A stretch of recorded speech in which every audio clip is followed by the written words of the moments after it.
Now that we have our results, we could go into the microflow viewer and we can use the orbit tool to rotate our view. We could pan in 2D and we could zoom in and out. Now, let's turn on the temperature and velocity key so you could see what the ranges we are dealing with here. We can change that in the display settings. So you can see our maximum velocity here is 3.3 meters per second and our maximum temperature is 38 Celsius. Now, if we want to see the velocity distribution, go to the Velocity Surfaces tab at the top. And here you can see how the air velocities acts around the diffusers and the grills. Now, we can play around with that maximum. So if we change it to 1 meter per second, you could see we're dealing with a wider range.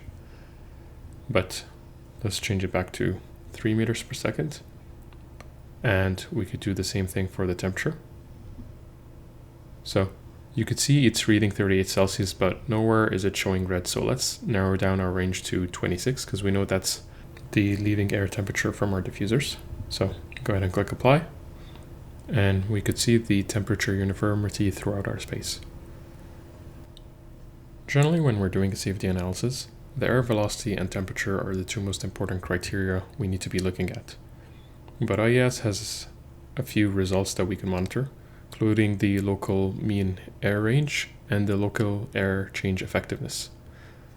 The mean air range shows the age of the air, and the air effectiveness just shows how new or old the air is, so you can monitor for stagnant air pockets throughout your space.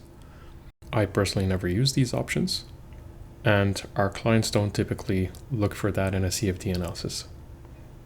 Here we also have the pressure surfaces, and we could do slices. So let's do the filled velocity contours.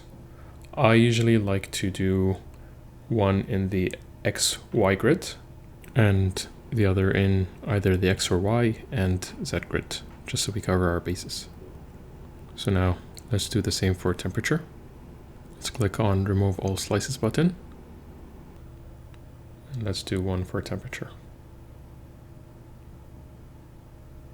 You want to position it either right where the grill is or across our occupants.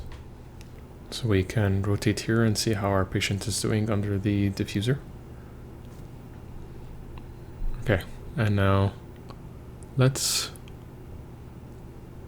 see vector, or actually let's start with the contour.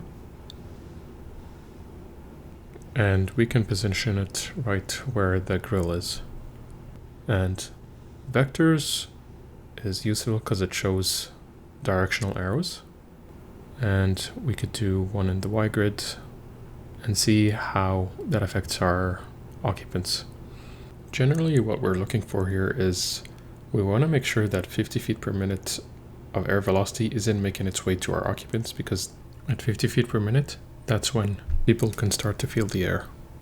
Now, if we want to jazz up our presentation, we can create little videos using the Create AVI button at the top left. And we can create a slice movement or orbit rotation. And I'll give you the option to save it as a video, and you could incorporate that into your presentation. Lastly, I want to emphasize how important color is to your presentation. All three pictures you see in front of you are of the same simulation and of the same results. They've only had their temperature ranges adjusted. And naturally, people would think that the middle one is the better of the three, when in fact they're all the same. People associate green and yellow as being more comfort temperatures than red and blue. So it's best practice to adjust your temperature ranges and reflect that in your presentation.